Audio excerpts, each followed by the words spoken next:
واشهد ان محمدا عبده ورسوله اما بعد فاعوذ بالله من الشيطان الرجيم بسم الله الرحمن الرحيم قل هو القادر على أن يبعث عليكم عذابا من فوقكم أو من تحت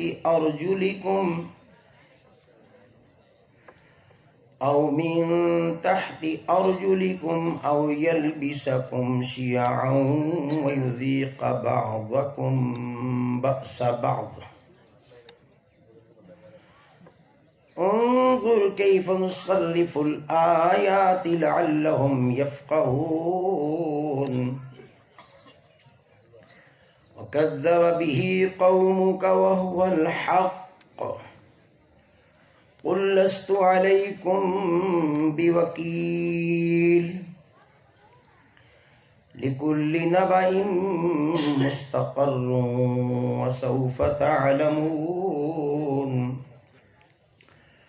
وإذا رأيت الذين يخوضون في آياتنا فأعرض عنهم حتى يخوضوا في حديث غيره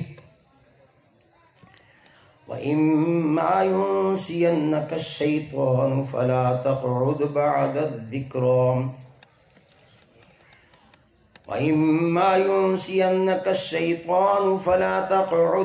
الذكرى مع القوم الظالمين.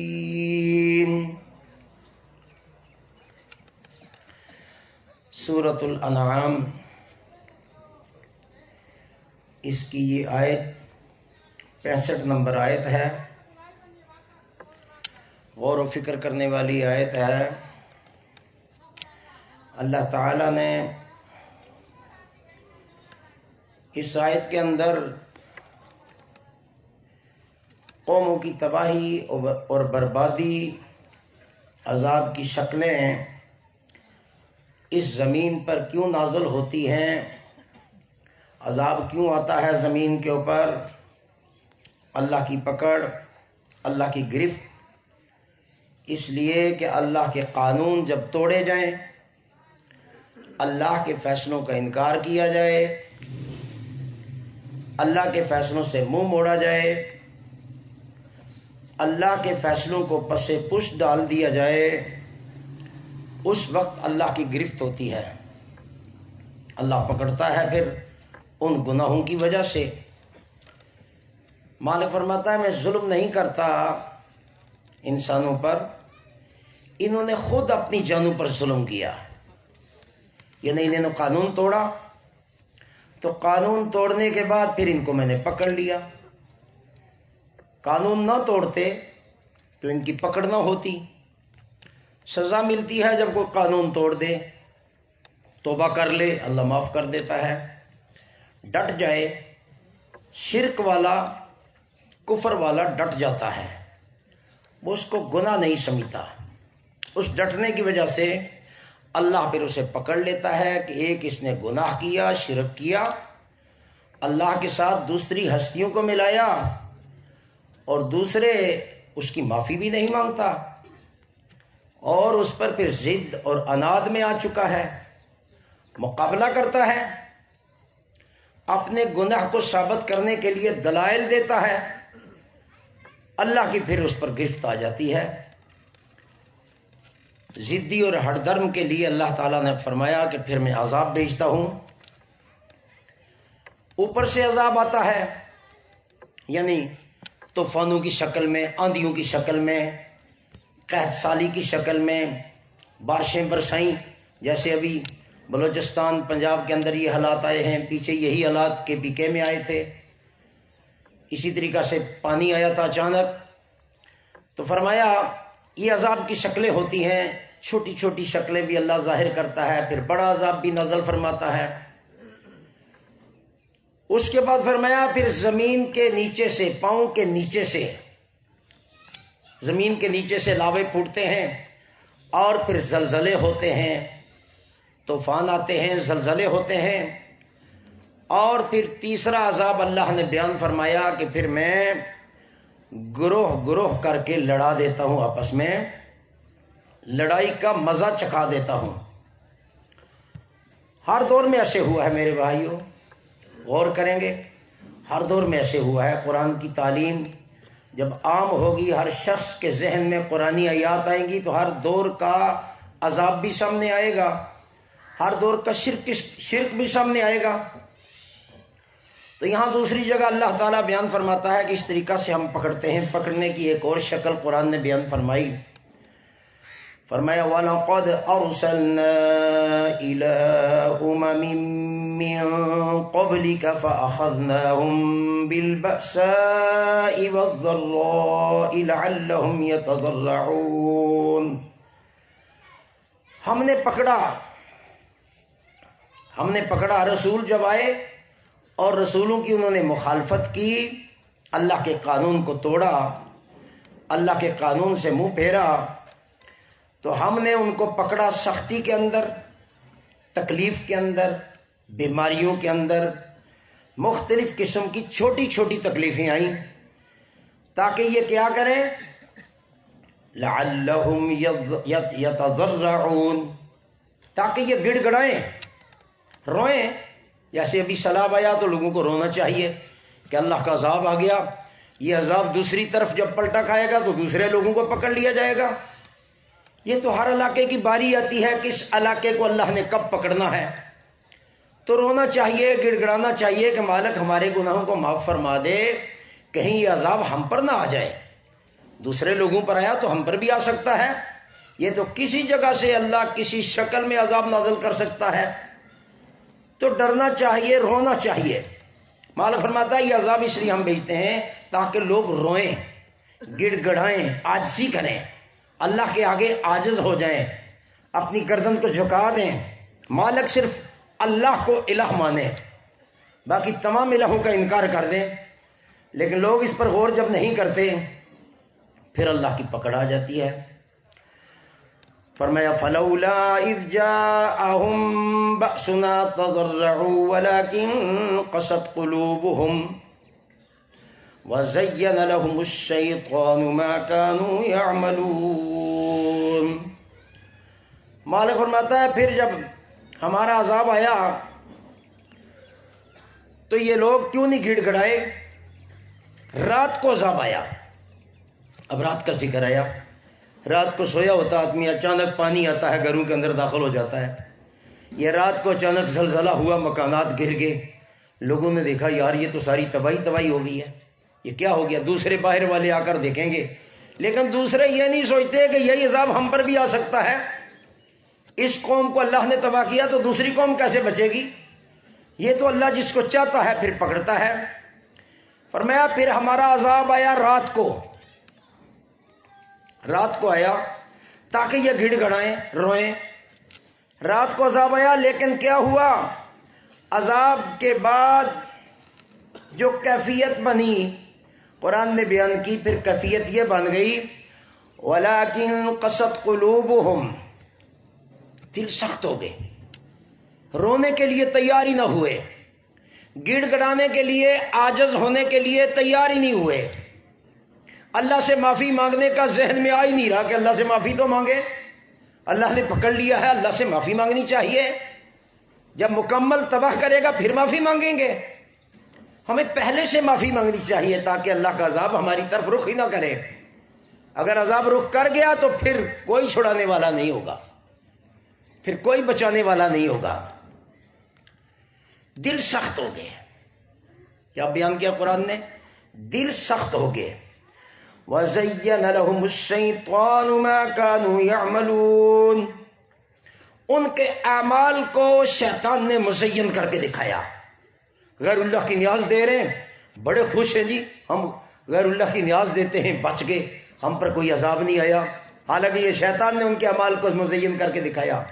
غیر اللہ کی پکار لگا رہے ہیں، غیر اللہ سے مددیں مانگ رہے ہیں اور چڑھاوے چڑھا رہے ہیں، غیر اللہ کی پکار سے باز ہی نہیں آتے، اس پکار کو صحیح سمجھتے ہیں کہ یہ بالکل صحیح، بزرگوں نے بچایا، بزرگ بچا لیں گے.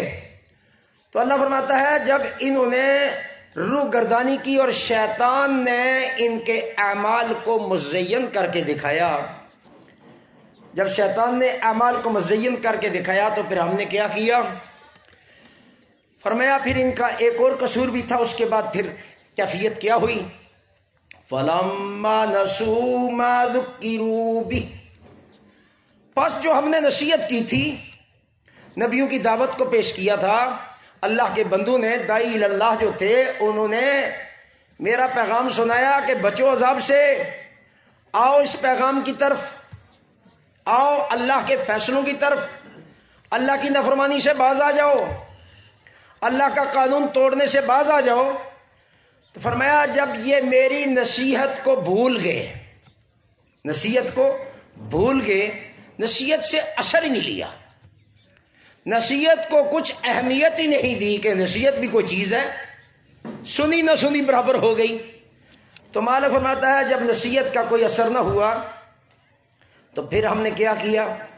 فتحنا علیہم ابواب کل شیء،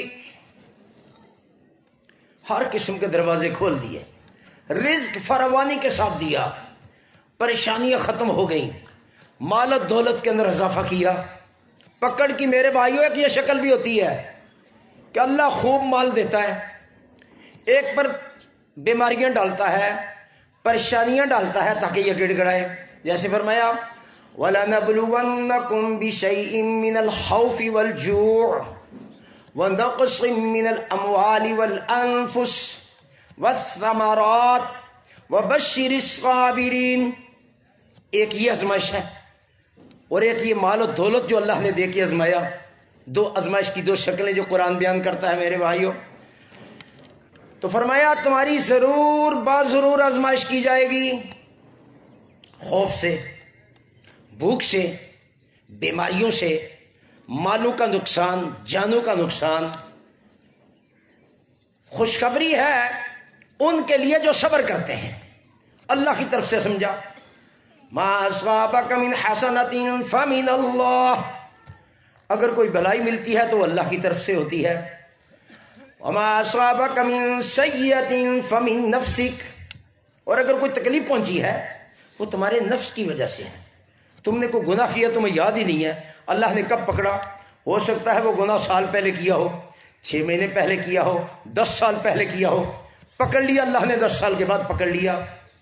ہر گناہ پر پکڑ میرے بھائیوں ضرور ہے. اگر وہ معاف نہ کرے پکڑے گا، ہر حال میں سزا دے گا. وہ یہ نہ سمجھے کہ اللہ نے مجھے خوشحال رکھا ہوا ہے، مجھ پر کوئی عذاب نہیں آئے گا. عذاب آئے گا، عذاب آئے گا. کون سی شکل آتی ہے عذاب کی یہ اللہ جانتا ہے، کس طریقے سے اس کی آزمائش ہوگی. ام حسبتم ان تدخلوا الجنہ ولما يأتكم مثل الذين خلوا من قبلكم مستهم البأساء والضراء وزلزلوا حتى يقول الرسول والذين آمنوا معه متى نصر اللہ. مال کیا فرماتا ہے یہاں پر کہ ضرور بضرور آزمائش کی جائے گی. تم یہ سوچتے ہو تمہیں جنت ایسے ہی مل جائے گی، جنت تمہیں ایسے ہی مل جائے گی؟ فرمایا نہیں، تمہاری آزمائش ہوگی، پریشانیوں سے، تکلیفوں سے، دکھوں سے، بیماریوں سے ہلا دیا جائے گا. تمہیں ہلا دیا جانا یہ بہت سخت آزمائش ہے، یعنی تم اپنی جگہ سے جگہ چھوڑ کے تمہیں دوسری جگہوں پر جانا پڑے گا، جھنجھوڑا جائے گا تمہیں سخت ترین عذاب سے. حتیٰ کہ یہاں تک کہ ایمان والے چیخ اٹھے رسولوں کے ساتھ. رسول جو تھے وہ بھی کہنے لگے اللہ کی مدد کب آئے گی، اور مومن جو تھے وہ بھی کہنے لگے اللہ کی مدد کب آئے گی. اتنے عرصے سے ہم صبر کر رہے ہیں، اتنے عرصے سے بیماریاں کاٹ رہے ہیں، پریشانیاں کاٹ رہے ہیں، غم کاٹ رہے ہیں، اللہ کی طرف سے مدد نہیں آتی. میرے بھائیو یہ آیت نازل ہوئی. ایک صحابی آئے حباب بن ارث رضی اللہ تعالیٰ عنہ، رسول اللہ صلی اللہ علیہ وسلم بیٹھے ہوئے تھے ٹیک لگا کر، کہنے لگے یا رسول اللہ بڑی تکلیف ہے، مشرکین نے بہت ستایا ہوا ہے، بہت تنگ کیا ہوا ہے، اللہ سے دعا کیجئے کہ یہ مصیبت ٹل جائے، یہ پریشانیاں ٹل جائیں. تو رسول اللہ صلی اللہ علیہ وسلم فوراً بیٹھ گئے اور بیٹھ کر کہنے لگے تم سے پہلے لوگوں پر جو اللہ کی طرف سے آزمائشیں آئی ہیں وہ اتنی سخت تھیں اور وہ ایمان میں اتنے پکے تھے کہ ان کو ہر طریقے سے اللہ نے آزمایا.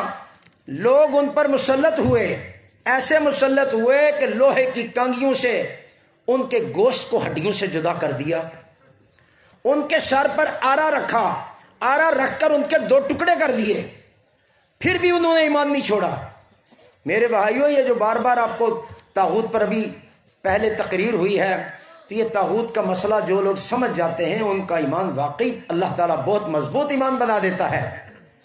اور جو طاغوت کے مسئلے کو نہیں سمجھتے، اللہ کی وحدانیت کو نہیں سمجھتے، ایمان کی باریکیوں کو، ایمان کی گہرائی میں نہیں جاتے، تو تھوڑی سی آزمائش پر پھسل جاتے ہیں.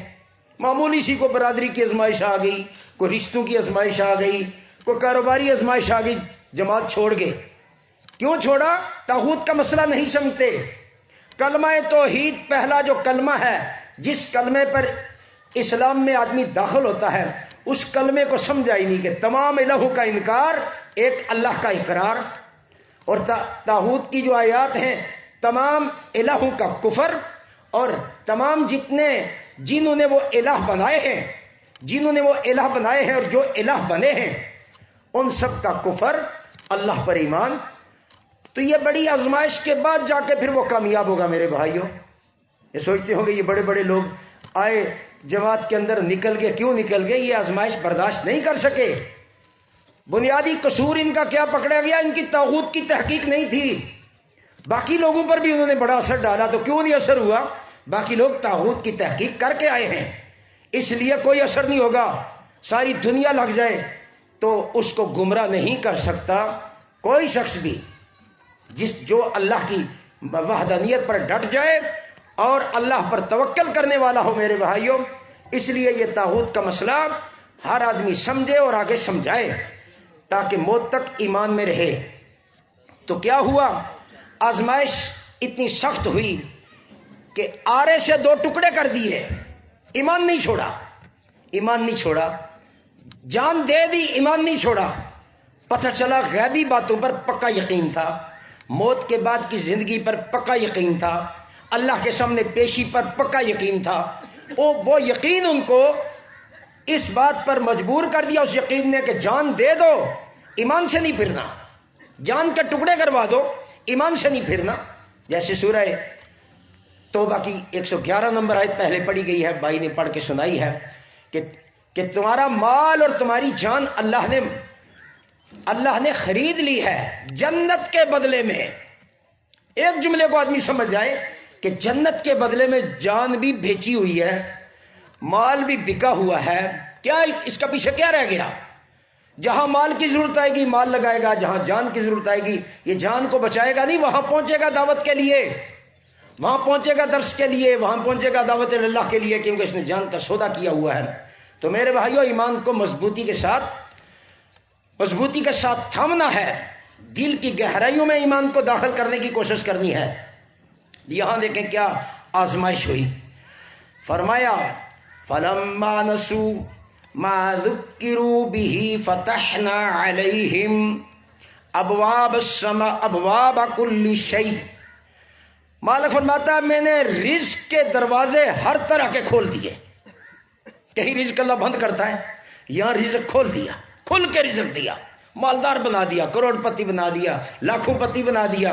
اللہ نے مال ہی مال دیا. ہر قسم کے دروازے کھول دیے رزق کے.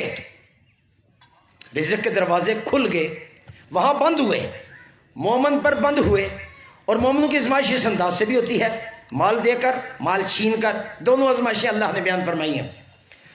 فرمایا ہر قسم کے دروازے کھول دیے. حَتَّى إِذَا فَرِحُوا بِمَا أُوتُوا، بس جب خوش ہو گئے وہ قوم، وہ مالدار لوگ، وہ سرمایہ دار لوگ، وہ ذمہ دار لوگ خوش ہو گئے کہ اللہ نے ہمیں بہت کچھ دیا ہوا ہے. اللہ کے قانون کو بھول گئے، زکوٰۃ بند کر دی، غیر اللہ کی نیاز دینی شروع کر دی، غیر اللہ کی پکاریں، چڑھاوے، ختم جلس میں کھل کے لاکھوں روپے خرچ کرنے شروع کر دیے، کھل کے بدعات کے اندر حصہ لیا، شرک میں حصہ لیا، غیر اللہ کی پکاریں، غیر اللہ کی نیازیں کھل کے دینے لگے. کہنے لگے ہم بڑے خوش قسمت ہیں، اور وہ جو شیطان نے ان کے اعمال کو مزین کر کے دکھایا ہوا تھا کہ بدعت کر رہے ہیں، شرک کر رہے ہیں، غیر اللہ کے نام پر مال دے رہے ہیں اور خوش ہیں کہ اللہ ہم پر راضی ہے، جبکہ اللہ نے ان کو آزمائشی طور پر مال دیا، مال آزمائشی طور پر دیا، خوش ہو گئے۔ حتی اذا فرحوا بما اوتوا اخذناهم بغتة فاذا هم مبلسون۔ حتی اذا فرحوا بما اوتوا، یہاں تک کہ خوش ہو گئے، پس پکڑ لیا ہم نے بغتتاً، اچانک پکڑ لیا، پتہ ہی نہیں چلا زلزلہ ہو گیا، پتہ ہی نہیں چلا طوفان آ گیا، پتہ ہی نہیں چلا پانی کا سیلاب آ گیا، پتہ ہی نہیں چلا ٹکراؤ ہو گیا، گاڑیوں کا ٹکراؤ ہوا، بڑی لمبی سوچ تھی اس کی، ادھر ہی تہس نہس ہو گیا، ادھر ہی تہس نہس ہو گیا، اس کو پتہ ہی نہیں چلا۔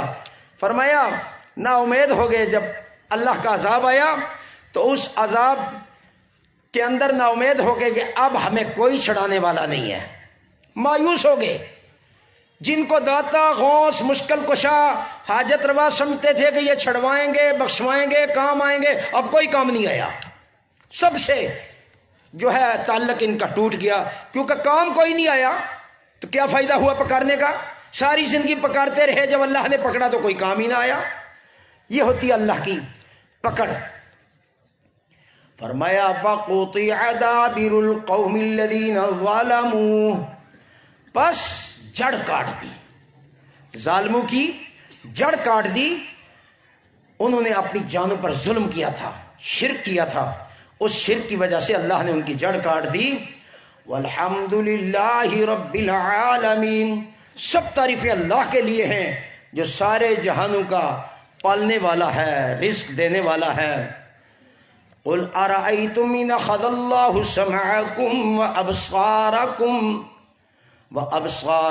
وختم علی قلوبکم، فرمایا کہہ دو، اللہ تعالیٰ فرماتا ہے کہہ دو کہ بھلا دیکھو تم، کس چیز کو اللہ تعالیٰ دکھا رہا، دیکھو تم، اگر اللہ تمہاری آنکھیں لے جائے، اللہ تمہارے کانوں کو بہرا کر دے۔ آپ دیکھتے ہیں کتنے لوگ نبینے ہو جاتے ہیں، کتنے لوگ بہرے ہو جاتے ہیں، آپ کے دیکھتے ہی دیکھتے بہرے ہو گئے، سن ہی نہیں رہے۔ اگر اللہ تمہاری آنکھوں کو لے جائے، کانوں کو لے جائے، بہرا کر دے، اندھا کر دے، اندھا کر دے، یہ عذاب کی شکل۔ اور ایک اور چیز جو اگلی قرآن نے بیان کی ہے وہ یہ ہے کہ تمہارے دلوں پر مہر لگا دے۔ میرے بھائیو، یہ جب مہر لگ جائے نا، انسان کو کچھ نظر نہیں آتا، یہ اندھا ہو جاتا ہے، یہ شیطان کا پیروکار ہو جاتا ہے، یہ حق کو ماننے کے لیے قبول ہی نہیں کرتا، اس حق کو ماننے کے لیے دل کو تیار ہی نہیں کرتا، دماغ کو تیار ہی نہیں کرتا، کیونکہ دل اور دماغ پر مہر لگ گئی، کانوں پر مہر لگ گئی، تو یہ جب مہر لگتی ہے انسان پہ حق سے دور بھاگتا ہے۔ تو اللہ فرماتا ہے میں اگر مہر لگا دوں، تمہارے دلوں پر مہر لگا دوں، تو تم پھر کیا کر سکتے ہو؟ کیا تمہارے الہوں میں سے کوئی ہے جو تمہیں چھڑوائے اس عذاب سے؟ وَخَتَمَ عَلَىٰ قُلُوبِكُم مَّنْ إِلَٰهٌ غَيْرُ اللَّهِ يَأْتِيكُم بِهِ انظُرْ كَيْفَ نُصَرِّفُ الْآيَاتِ ثُمَّ هُمْ يَصْدِفُونَ، فرمایا تمہارے غیر اللہ تمہارے کچھ کام نہ آئے، دیکھو ہم کس طریقہ سے آیات کو پھیر پھیر کے بیان کرتے ہیں۔ قرآن پڑھتے جائیں نا، اس طرح کی آپ کو کئی آیات ملیں گی، اس طرح کی آیات، آزمائش کی کئی شکلیں آپ کو قرآن سے ملیں گی، لیکن آپ قرآن کی طرف آئیں تو صحیح۔ فرمایا ہم اپنی آیات کو پھیر پھیر کے بیان کرتے ہیں، بدل بدل کے بیان کرتے ہیں، آیات پر آیات پیش کرتے ہیں تاکہ لوگ سمجھ جائیں۔ لیکن یہ کیا کرنے لگے؟ انہوں نے کنارہ ہی کیا، یہ کنارہ کش ہو گئے، انہوں نے اللہ کے دین سے کنارہ کشی اختیار کر لی۔ یہ ان کی حماقت تھی، یہ انہوں نے اللہ کے قانون کو جو ہے چھوڑ دیا، اللہ کے قانون سے پھر گئے، اس پھرنے کی سزا ان کو یہ ملی۔ قصور کیا ہوا؟ اللہ کا عذاب کیوں آیا؟ انہوں نے اللہ کی کتاب کو چھوڑ دیا۔ میرے بھائیو، آج یہی آواز لگ رہی ہے گلیوں میں، بازاروں میں، چوراہوں چوکوں کے اندر کہ اللہ کے بندو آؤ اس کتاب کی طرف، اپنے بھولے ہوئے سبق کو یاد کرو، وہ سبق جو رسول اللہ صلی اللہ علیہ وسلم ہمیں سبق سکھا کے گئے تھے، پہلی صدی کے اندر جو صحابہ کا ذہن بنایا، جو صحابہ کو ترتیب سکھائی، جو صحابہ کی تربیت کی، آؤ اس تربیت کی طرف، وہ تربیت قرآن میں موجود ہے، قرآن کی طرف رخ تو کرو۔ تو انہوں نے جب منہ پھیر لیا، آیات سے کنارہ کشی کر لی، تو اللہ نے پکڑ لیا۔ اللہ اس طریقہ سے پکڑتا ہے نافرمان قوموں کو۔ فرمایا وَأَنَّ هَذَا صِرَاطِي مُسْتَقِيمًا فَاتَّبِعُوهُ، بس یہ سیدھا راستہ ہے اللہ نے جو بیان کیا ہے کتاب کے اندر، یہ کتاب والا راستہ بالکل سیدھا ہے، اس میں شک نہیں کرنا، اس میں شک نہیں کرنا، مارے جاؤ گے۔ شک کرو گے، شک والا آدمی کتاب کو پڑھتا ہی نہیں۔ کیا آپ پڑھتے ہیں کتاب کو؟ شک والا آدمی آیتوں کو یاد ہی نہیں کرتا۔ شک ہے، اسے پتہ نہیں یہ سچی ہے یا نہیں ہے، کیا ضرورت ہے یاد کرنے کی، کیونکہ اس نے دعوت دینے کا ذہن بنایا ہی نہیں ہے۔ میرے بھائیو، یہ عمرہ کا اجتماع ہے، عمرہ کے اجتماع میں ان باتوں کو ذہن نشین کر لو کہ آیات کو یاد کرنے کے لیے ذہن بنا لو کہ ہم نے آیتوں کو یاد کرنا ہے، پھر اپنے ساتھیوں کو سکھانا ہے، پھر اس دعوت پر لوگوں کو کھڑا کرنا ہے۔ اس دعوت کو لے کر ہم نے چوکوں چوراہوں میں جانا ہے، مسجدوں سے یہ آواز نکلے گی، اس آواز کو میدان میں لے جانا ہے، جہاں ہر فرقے کا آدمی ہوگا وہاں کھڑے ہو کے جب یہ بیان کرے گا نا، پھر پتہ چلے گا کہ ہر فرقے کو رد کرنا ہے کس آیت سے، کون کون سی آیتیں ان لوگوں کے لیے ہیں۔ اس میں ہر فرقے کے لوگ ہوں گے، ان فرقوں کو اللہ کے دین کی طرف بلایا جائے تاکہ اللہ کے عذاب سے بچ جائیں۔ روکیں گے میرے بھائیوں پھر جان چھوٹے گی، ورنہ عذاب میں تو وہ کشتی کا واقعہ بھی آپ نے سنا ہے، وہ کشتی ڈوب جائے گی اگر نیچے والوں کو نہ روکا، اوپر والے تماشا دیکھتے رہیں نہ روکیں تو وہ کشتی ڈوب جائے گی۔ اس لیے روکتے ہیں کہ اللہ کا عذاب کہیں نہ آ جائے۔ ہم نے روکنے والوں نے بھی نہ روکا تو کون روکے گا پھر؟ جنہوں نے یہ کہا کہ یہ ہماری سچی جماعت ہے، ہم حق والے ہیں، وہ بھی نہ روکیں، کون روکے گا پھر؟ وہ بھی آیتیں یاد نہ کریں، آیتیں کون یاد کرے گا؟ وہ بھی شرک اور کفر کو رد کرنے کے لیے آیات حفظ ہوں گی تو یا لوگوں کو روکیں گے نا۔ اگر آیتیں نہیں ہیں، کوئی کہ جی میں مفہومی طور پر دعوت دیتا ہوں، وہ میرے بھائیوں مفہومی طور پر کوئی نہیں مانتا، وہ کہتا آیت دکھاؤ۔ اگر وہ حق کا متلاشی ہے تو آیت مانگے گا، اور اگر کوئی فرقہ پرست ہے، ان کا جو ہے مسلک پرستوں کا کوئی رہنما ہے، بڑا ہے، طاغوت ہے، وہ بھی آیت مانگے گا، کہے گا پہلے آیت کو صحیح پڑھو قرات کے ساتھ، پھر اس کا ترجمہ صحیح کرو۔ تو اگر قرات کے ساتھ آیت بھی نہیں آتی، ترجمہ بھی نہیں کر سکتے، تو میرے بھائیوں دعوت تو رک گئی، دعوت نہیں چلے گی آگے۔ دعوت کو چلانے کے لیے پہلے تلفظ کو صحیح کرنا، آیات کو قرات کے ساتھ پڑھنا، پھر اس کا ترجمہ پیش کرنا، پھر دیکھیں دعوت پوری دنیا پر کیسے جائے گی۔ یہ سارے طاغوت جتنے ہیں اللہ کے باغی اور نافرمان، سب گھٹنے ٹیک جائیں گے، لیکن ہماری کمزوری کی وجہ سے یہ اوپر چڑھتے ہیں، سر پر آ جاتے ہیں۔ تو میرے بھائیوں اس کے لیے مالک نے کیا قانون سازی کی ہے؟ سورۃ الانعام، یہ 153 نمبر آیت۔ کتنے نمبر آیت ہے بھائی؟ 100، ہاں یہ یاد کرنی ہے آپ نے، 100، سارے بولے ذرا، یہ آپ کے چند لوگ بولے ہیں، یہ یاد کرنے والی آیت ہے 100، ہاں یہ 53 نمبر آیت ہے۔ فرمایا وَأَنَّ هَذَا صِرَاطِي مُسْتَقِيمًا فَاتَّبِعُوهُ، فرمایا یہ ہے وہ سیدھا راستہ، اس کی اتباع کرنی ہے۔ قانون آ گیا، یہ قرآن سیدھا راستہ ہے، اس کی اتباع کرنی ہے۔ اس کے علاوہ تمام راستوں سے اللہ نے روک دیا، وَلَا تَتَّبِعُوا السُّبُلَ، اور راستوں کی پیروی نہیں کرنی۔ جتنے راستے، جتنے مسلک، جتنے فرقے دنیا میں آئیں گے ان کی پیروی کرو گے، عذاب کی گرفت میں آ جاؤ گے، اللہ ان کو پکڑے گا۔ اور پکڑ کی ایک شکل یہ بھی ہے کہ دل پر مہر لگ گئی، کانوں پر مہر لگ گئی، اور آنکھوں کے آگے پردے ڈال دیے، جو سورہ جاسیہ کی 23 نمبر آیت کے اندر ہے۔ سورہ جاسیہ کی کتنے نمبر آیت؟ 23 نمبر آیت کے اندر ہے کہ ایک شخص خود طاغوت بن گیا، اسے پتہ ہی نہیں کہ میں طاغوت ہوں۔ اللہ نے کہا دیکھو یہ طاغوت بنا ہوا ہے اور اپنے آپ کو بڑا صحیح کہہ رہا ہے۔ تو فرمایا افرأیت من اتخذ الہہ ہواہ، اس نے اپنے نفس کو الہ بنایا ہوا ہے، نفس کی پیروی کرتا ہے، نفس کا غلام ہے، اللہ کی بات کو نہیں مانتا، اکڑ گیا۔ اس کی غلطی بتلائی، اکڑ گیا۔ اس کا شرک بتلایا، اکڑ گیا۔ اس کا تکبر بتلایا، اکڑ گیا۔ اس کی ریاکاری بتلائی، اکڑ گیا۔ دیکھا، نفس کو الہ بنایا ہے۔ اللہ فرماتا ہے وَأَضَلَّهُ اللَّهُ عَلَىٰ عِلْمٍ، بڑا کتنا زبردست نکتہ ہے، اللہ نے علم والے کو گمراہ کر دیا۔ ہے علم والا گمراہ ہے، کیسے گمراہ ہوا؟ علم والا کیسے گمراہ ہو سکتا ہے؟ قرآن کہتا ہے آگے پڑھو پتہ چلے کیسے گمراہ ہوتا ہے علم والا۔ فرمایا وَخَتَمَ عَلَى سَمْعِهِ وَقَلْبِهِ وَجَعَلَ عَلَى بَصَرِهِ غِشَاوَةً۔ کیا قرآن نے کیسے پردے اٹھائے ہیں کہ علم والا گمراہ، مولوی گمراہ، مفتی گمراہ، کیسے گمراہ؟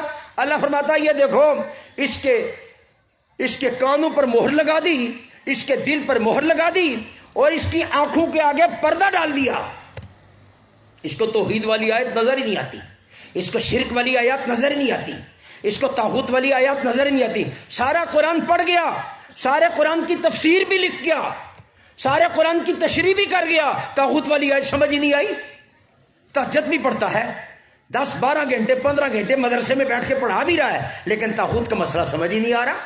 تو میرے بھائیوں، جب یہ مسئلہ سمجھ نہیں آئے گا تو یہ ایمان کی قریب بھی نہیں آیا، تہ تک کیسے جائے گا؟ تہ تک تو وہ جائے گا طاغوت والی ساری آیتوں کی گہرائی میں جانے کی کوشش کرے گا، ایک ایک آیت کو سمجھے گا، پھر اسے پتہ چلے گا کہ مسلمانوں کی جماعت کا کیا انداز ہوتا ہے اور صحابہ کرام کا کتنا مضبوط ایمان تھا ان آیات کو دیکھنے کے بعد۔ اور آج کے دور میں بھی جن لوگوں نے طاغوت کی تحقیق کی ہے وہ کتنے اللہ کی کتاب کے قریب ہیں اور اللہ کی کتاب کو کتنا ٹائم دیتے ہیں پڑھنے کے لیے، سمجھنے کے لیے، سمجھانے کے لیے، دوسروں تک دعوت پہنچانے کے لیے۔ تو میرے بھائیوں بڑا ضروری سبق ہے۔ تو کیا فرمایا؟ اور راستوں پر نہیں چلنا، ان کی کتابیں، ان کے فتاوے، ان کے علم کے خزانے جو ہیں ان کی طرف نہیں جانا۔ قرآن نے روک دیا، وَلَا تَتَّبِعُوا السُّبُلَ وَلَا تَتَّبِعُوا السُّبُلَ، ان راستوں کی طرف تم نے نہیں جانا، روک دیا اللہ نے۔ جو راستے قرآن سے ہٹے ہوئے ہیں، قرآن سے پھیرنے والے ہیں، نبی کی سنت سے پھیرنے والے ہیں، بدعات کی طرف جا رہے ہیں، شرک کی طرف جا رہے ہیں، فرقہ پرستوں کی طرف جا رہے ہیں، جن پر اللہ کا قہر و غضب آئے گا، جن پر اللہ کا قہر و غضب آئے گا، اللہ ان کے دلوں پر مہر لگائے گا۔ یہ دوسرے راستوں کی طرف جانے کی وجہ سے اللہ ان کے دلوں پر مہر لگائے گا، ان کے کانوں پر مہر لگے گی، ان کی آنکھوں کے آگے غشاوہ۔ کیا ہے غشاوہ؟ پردے آگے، پردے آگے۔ سارا قرآن پڑھ گیا، نظر کچھ نہیں آیا۔ غشاوہ وجعل، اللہ فرماتا ہے ہم نے ان کی وجعل علی بصرہ غشاوہ فمن یہدیہ من بعد اللہ، فرمایا اب کون اس کو ہدایت دے گا اللہ کے بعد؟ کیا تم نصیحت نہیں قبول کرتے؟ مہر بھی اللہ نے لگائی، کان بھی اللہ نے بند کیے، دل بھی اللہ نے بند کیا، آنکھوں کے آگے پردہ بھی اللہ نے ڈال دیا۔ اب اس کو کون ہدایت دے سکتا ہے؟ اس مفتی صاحب کو قرآن سمجھ نہیں آئے گا، اس شیخ الحدیث کو قرآن سمجھ نہیں آئے گا۔ کیوں؟ ایک مسلک کے شیخ الحدیث ہے میرے بھائیوں، ہر مسلک کے شیخ الحدیث، ہر مسلک کے فرقے، ہر مسلک کے مفتی، ہر مسلک کے علامے، ایک کے علامے ہوں تو آپ کو بات سمجھ آ بھائی یہ جماعت ہے، اس میں سارے علامے اکٹھے ہوئے ہیں، اس میں سارے مفتی ہیں، باقی سارے فرقے جاہل ہیں۔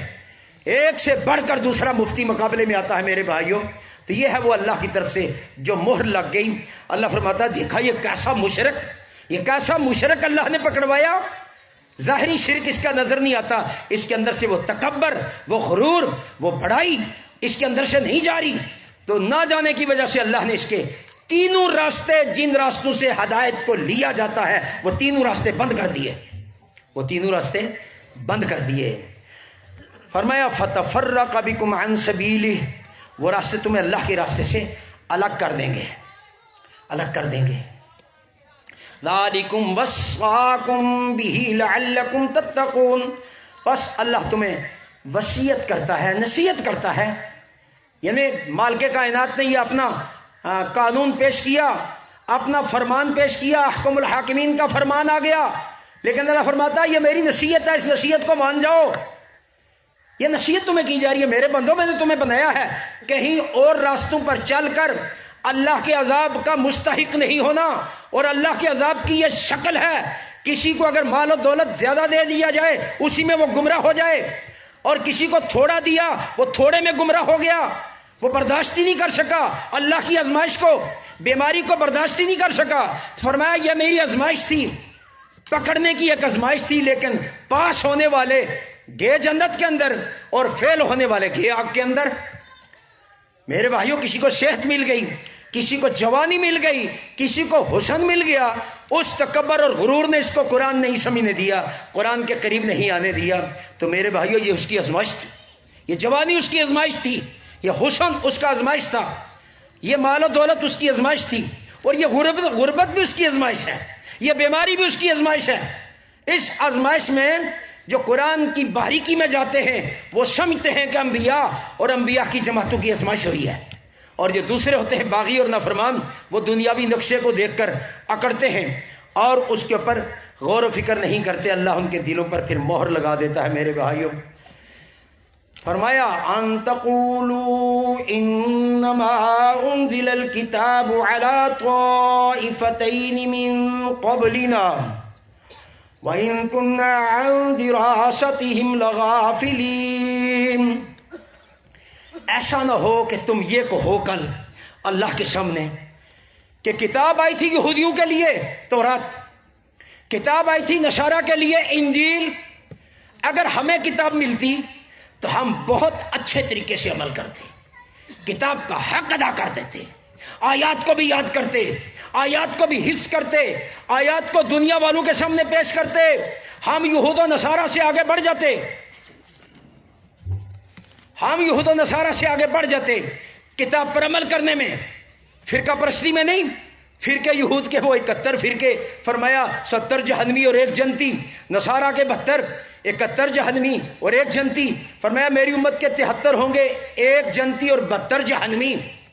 یہ تربیت کب ہوئی ہے؟ یہ صحابہ کی تربیت ہو رہی ہے، کب ہوئی ہے؟ پہلی صدی میں۔ کس نے کی ہے یہ تربیت؟ رسول اللہ نے کی ہے، صلی اللہ علیہ وسلم نے یہ تربیت کی ہے۔ اس لیے حذیفہ رضی اللہ کو کیا کہا؟ حذیفہ کل فرقوں سے الگ ہو جانا۔ کب کہا؟ یہ پہلی صدی کی بات بیان کر رہا ہوں میرے بھائیوں۔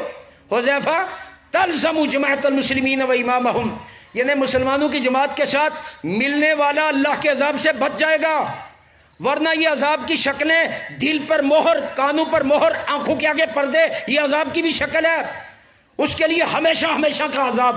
میرے بھائیوں، اگر دنیا کا چھوٹا سا عذاب ہو کوئی بات نہیں، لیکن جس کا عقیدہ برباد ہو گیا ہمیشہ ہمیشہ کی آگ میں جائے گا۔ ان الذین کفروا من اہل الکتاب والمشرکین فی نار جہنم خالدین فیہا اولئک ھم شر البریہ۔ اہل کتاب اور یہ مشرکین کیا ہیں؟ یہ فرمایا ہمیشہ ہمیشہ آگ میں رہیں گے۔ تو یہ کتنا بڑا عذاب ہے، یہ تھوڑا عذاب ہے۔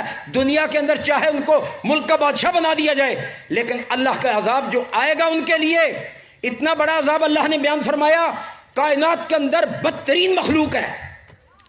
اور فرمایا ان الذین آمنوا وعملوا الصالحات، وہ لوگ جو ایمان لے آئے اور اعمال صالح کرتے ہیں، اولئک ھم خیر البریہ، یہ بہترین مخلوق ہیں۔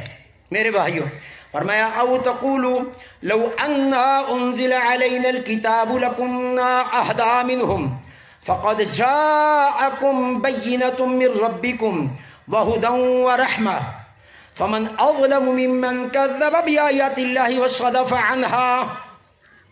عذاب کی شکل اللہ نے بیان فرمائی نا، کہ وہ کہنے لگے، اللہ نے فرمایا میں نے کتاب بھیج دی ہے، کتاب بھیج دی ہے، اب تمہارا اعتراض ختم ہو گیا کہ کتاب ہمارے لیے آتی ہم بہت اچھے طریقے سے عمل کرتے، کتاب آ چکی ہے، اب دیکھتے ہیں تم کتنی آیتیں یاد کرتے ہو، اب دیکھتے ہیں تم کتنا میدان میں نکلتے ہو، اب دیکھتے ہیں تم باطل کا کتنا مقابلہ کرتے ہو، تمہارے لیے کتاب آ چکی ہے۔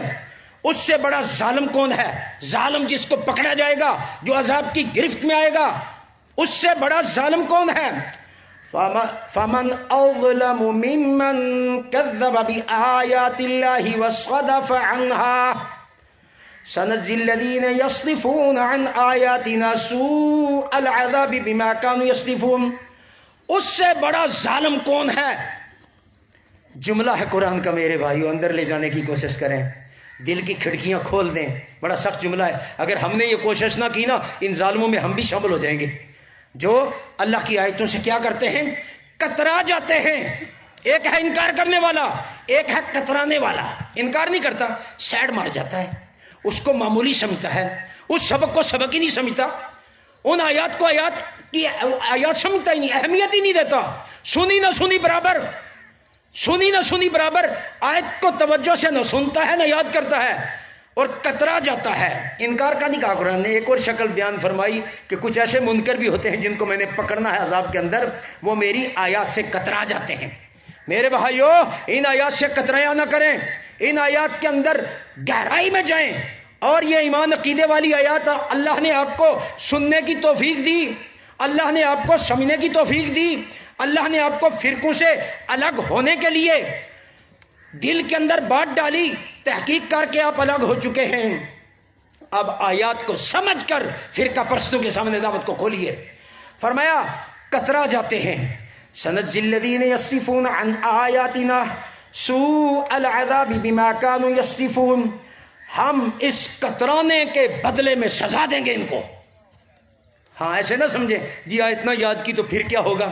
یہ کتنے بڑے بڑے تقریریں کرنے والے جماعت سے نکل گئے, کیا ہوا؟ اللہ نے ایمان کی دولت سے محروم کر دیا, اللہ نے خود ان کو طاغوت بنا دیا, اللہ کی آیات سے پھر گئے, آیات سے کتراتے تھے, انکار نہیں کر سکتے تھے کیونکہ ترجمہ بھی وہی ہے, آیات کا ترجمہ معنی بھی وہی ہے. کترا گئے کہ گہرائی میں کون جائے, کون اس کی گہرائی میں جائے. اگر گہرائی میں چلے گئے تو ہمارا نفس جو ہے, جو طاغوت بن چکا ہے, اس نفس کو مارنا پڑے گا, اس نفس کو قرآن کے تابع کرنا پڑے گا, اس نفس کو حدیث کے تابع کرنا پڑے گا, اس نفس کو مسلمانوں کی جماعت امیر کے تابع کرنا پڑے گا. لیکن اس نے کہا نہیں جی نہیں, ہم بڑے لوگ ہیں, ہم کیوں تابع کریں. اللہ فرماتا ہے ان کترانے والوں کو ہم سزا دیں گے. هل ينظرون الا ان تأتيهم الملائکہ او یأتی ربک او یأتی بعض آیات ربک. کب یہ اللہ کی آیتوں پر ایمان لائیں گے, اللہ کی آیتوں کی گہرائی میں کب جائیں گے, اللہ کی آیات کو سمجھنے کی کوشش کب کریں گے؟ کیا یہ انتظار کرتے ہیں فرشتہ نظر آئے پھر آیت پر غور کریں گے؟ کیا یہ انتظار کرتے ہیں کہ اللہ ہمیں نظر آئے, اللہ کو دیکھ کر پھر ہم یقین کریں گے پختہ؟ اللہ فرماتا ہے میرا انتظار کرتے ہو کہ اللہ نظر آئے یا فرشتہ نظر آئے؟ سنو, فرشتہ آئے گا روح نکالنے کے لیے. جب روح نکالے گا, کام شروع کرے گا, تمہیں پتہ چل جائے گا کہ ہو اب ایمان لاتے ہیں, لیکن اب ایمان لانا تو قابل قبول ہی نہیں ہے. موت کے وقت کا ایمان لانا قابل قبول نہیں ہے. میرے بھائیو, اس آیت نے بتلایا, فرمایا یوم یأتی بعض آیات ربک لا ينفع نفسا ایمانها لم تکن آمنت من قبل او کسبت فی ایمانها خیرا. قرآن بڑا باریکی سے یہاں مسئلہ بیان کر گیا. فرمایا کب ایمان لاؤ گے؟ فرمایا جب فرشتہ آئے گا ایمان لاؤ گے. فرشتہ آئے گا روح نکالنے کے لیے, اور جب روح نکالتے وقت تم ایمان کا اعلان کرو گے, اس وقت کا ایمان قابل قبول ہی نہیں ہے, اس وقت کا ایمان ہرگز قبول نہیں ہے. کیونکہ تم پہلے ایمان کیوں نہیں لائے؟ آمنت من قبل, آمنت من قبل او کسبت فی ایمانها خیرا. خیرا میرے بھائیو, قرآن کیا کہتا ہے؟ پہلے جو ایمان تم نے قبول کیا تھا اس ایمان کے اندر خیر اگٹھی کیوں نہیں کی, بلائیاں اگٹھی کیوں نہیں کی, اعمال صالحہ کیوں نہیں کیے, اس دعوت کا حق ادا کیوں نہیں کیا؟ اب قرآن موت کے وقت اس کو جھڑکے دے رہا ہے, کیا بھی ایمان لاتا ہے؟ میرے بھائیو, سورہ مومن کے آخر میں بھی یہی قرآن کہتا ہے کہ جب ہمارا عذاب آئے گا, فلما رؤوا بأسنا قالوا, جب ہمارا عذاب آئے گا کیا کہیں گے؟ قالوا آمنا باللہ وحدہ. ہر کافر اور مشرک کہے گا ہم اللہ واحد پر ایمان لاتے ہیں, اللہ اکیلے کا فتویٰ مانتے ہیں, اللہ اکیلے کی طاقتوں کو مانتے ہیں, تمام الہوں کا انکار کرتے ہیں. وحدہ وَكَفَرْنَا بِمَا كُنَّا بِهِ مُشْرِكِينَ. اس سے پہلے جو ہم شرک کرتے تھے, کفر کرتے تھے, ہم انکار کرتے ہیں ان تمام شرکوں کا, اس تمام کفر کا ہم انکار کرتے ہیں. اللہ نے کیا جواب دیا؟ جواب دیا فَلَمْ يَكُ يَنْفَعُهُمْ إِيمَانُهُمْ لَمَّا رَأَوْا بَأْسَنَا. جب ہمارا عذاب آ جائے, پکڑ آ جائے, گرفت آ جائے, فرشتہ روح نکالنا شروع کر دے, اس وقت ایمان کوئی فائدہ نہیں دیتا. اس وقت کافر بھی کلمہ پڑھتا ہے, ہندو بھی کلمہ پڑھتا ہے, سکھ بھی کلمہ پڑھتا ہے, دہریہ بھی کلمہ پڑھتا ہے. اللہ فرماتا اب ایمان قابل قبول نہیں ہے. زندگی میں ایمان کیوں نہیں قبول کیا؟ تو اس آیت نے کہا کہ زندگی کے اندر جو ایمان کا دعویٰ کیا تھا, یہ ایمان والے کا اللہ حال بیان کرتا ہے کہ اس ایمان کے اندر تو نے خیر اور بھلائی کیوں نہیں اکٹھی کی, خیر اور بلائی کیوں نہیں اکٹھی کی؟ اب تیرا ایمان کسی کام کا نہیں ہے. جو کہتے ہیں نا جی ایمان ہونا چاہیے، باقی اعمال ہوں یا نہ ہوں، بس اس کا ایمان ٹھیک ہے. اعمال سے پتہ چلتا ہے اس کے اندر ایمان ہے کہ نہیں. ایمان اس کو عمل کرواتا ہے. ایمان پکا ہوگا، اعمال بھی پکے ہوں گے. ایمان کچا ہوتے ہوتے نمازیں بھی گئی، قرآن کی دعوت بھی گئی، قرآن کو سننا بھی پسند نہیں کرتا، تو میرے بھائیوں کہاں کا ایمان رہ گیا؟ ایسے ہی کوئی کہہ دیں جی ہے تو ایماندار ہے، جو قرآن کے قریب ہی نہیں آتا، سننا بھی پسند نہیں کرتا. تو یہ دونوں آیتیں میرے بھائیوں غور کریں ان پر. ایک ایماندار کو بھی اللہ نے جوڑا ہے، دعوے کا ایماندار، اور ایک موت کے وقت ایمان لایا. یہ موت کے وقت سب ایمان لے آتے ہیں. فرمایا اس وقت کا ایمان ہرگز قابل قبول نہیں ہے. اس سے پہلے میرے بھائیوں اللہ کی آیات کو ترجمے سے پڑھو، طاغوت والی آیات یاد کرو، شرک والی آیات یاد کرو، اور ان فرقہ پرستوں کے خلاف کھڑے ہو جائیں. زبان کو کھولیں. ابھی بھائی نے بڑے اچھے انداز سے آپ کو سارے دلائل دے کر